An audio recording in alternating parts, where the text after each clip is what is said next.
Roberto Marcato, presidente della Bocciofila Serenissima. Allora, inaugurati oggi i nuovi campi, che cosa le sembra di questi nuovi lavori, insomma, in cui il Comune anche ha investito 40.000 euro circa? Ma siamo soddisfatti perché indubbiamente i campi necessitavano di un rifacimento e quindi il risultato è soddisfacente.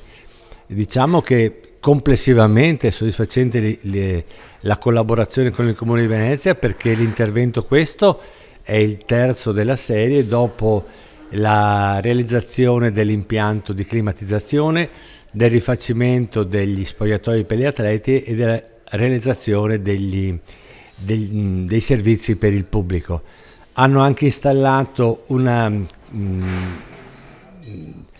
ascensore per i disabili in carrozzina che fa sì che il nostro impianto sia a disposizione per tutti quanti i praticanti delle bocce, anche i disabili, insomma. E il tutto è stato presentato prima di una gara di campionato contro Baldini Bologna. Ecco, come sta andando il campionato il campionato di Serie B Raffa per quanto riguarda la squadra della Bocciofila Serenissima? Dirò onestamente che il campionato è iniziato un po' in salita, però conto che oggi possa esserci una svolta, perché se noi vincessimo contro la Baldini Bologna, che attualmente è prima in classifica, potremmo riequilibrare le forze in campo, diciamo, per il proseguo del campionato e quindi sperare in un risultato finale migliore dello scorso anno in cui ci siamo classificati terzi. Devo anche aggiungere che in prospettiva abbiamo, per la cronaca, diciamo, la gara nazionale del 25 aprile, il Gran Premio San Marco, che arriverà alla sua 70ª edizione per i giocatori di alto livello della categoria A. Un impianto, quello della Bocciofila Serenissima, che non si ferma mai, insomma. Siamo abbastanza in movimento anche grazie a una squadra molto forte di cui io dispongo, di collaboratori che aiutano a realizzare tutte queste manifestazioni che noi facciamo, comprese quelle con i ragazzi disabili con cui abbiamo vinto il titolo italiano nel 2023 e anche l'anno scorso per quanto riguarda la coppia. E per quanto riguarda appunto le prossime attività, oltre a quella del 25 aprile, quali sono i prossimi obiettivi, i prossimi eventi che si svolgeranno qui alla Bocciofila? Ma di sicuro rifaremo la gara nazionale per i ragazzi DIRI, disabili intellettivi relazionali, che abbiamo realizzato a fine settembre dello scorso anno e che è stata la prima gara nazionale di questa tipologia fatta in Italia.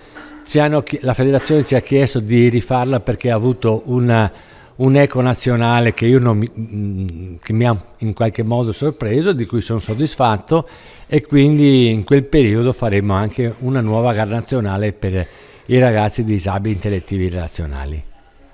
Ecco, prima si parlava dell'ascensore appunto per le persone con disabilità motorie in particolare, ora si parla appunto delle persone con disabilità intellettive. Non bisogna dimenticarsi assolutamente, anzi, del ruolo inclusivo che ha una disciplina come quella delle bocce. Questo è pur vero, io l'ho scoperto, come si direbbe, cammin facendo, allenando questi ragazzi che sono difficili, diciamo, da gestire, ma anche preziosi per le soddisfazioni e i risultati che danno, perché danno improvvisamente dei risultati che non ti aspetti, come i titoli italiani che abbiamo conquistato proprio in virtù delle loro performance incredibili. Andrea Tomello, vice sindaco nonché assessore allo sport del Comune di Venezia. Allora, l'importanza per il Comune di questo investimento nei campi della Bocciofila Serenissima.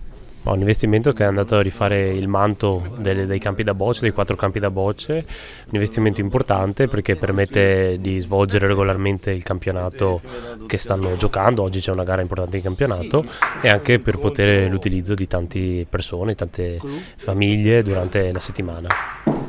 Uno sport, una disciplina, quella del bocce, che si conferma molto importante per l'aggregazione anche, quindi non solo come sport in quanto tale.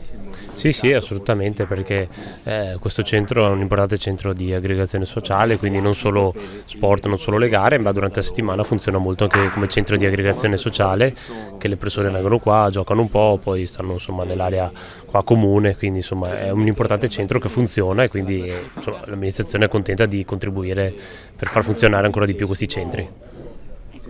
Quanto è ammontato il contributo proprio fattuale del comune in termini economici per il rifacimento di questi campi? Il contributo di questi campi, l'intervento è stato di 40.000 euro realizzati dalla ditta Waterproof e comunque insomma prevedeva tutto il rifacimento del campo, insomma l'effetto mi sembra sia buono, adesso capiremo anche dei giocatori se se è stato un buon investimento o meno. L'aspetto comunque direi che si presenta bene. Sì, sì, assolutamente, è una struttura questa che è stata rinnovata nei campi, che è stata rinnovata negli spogliatoi, nel riscaldamento e anche nell'utilizzo di un piccolo ascensore per atleti con disabilità, quindi una struttura rinnovata negli ultimi anni che funziona, diciamo, bene. Anche perché a proposito dell'ascensore appunto per le persone con disabilità, non dimentichiamoci il ruolo anche di inclusione che ha uno sport come quello delle bocce. Assolutamente, loro fanno tantissime attività con ragazzi disabili, fanno anche un campionato specifico e fanno anche diversi corsi durante l'anno e quindi permette anche l'accesso a questo impianto di atleti con disabilità motoria.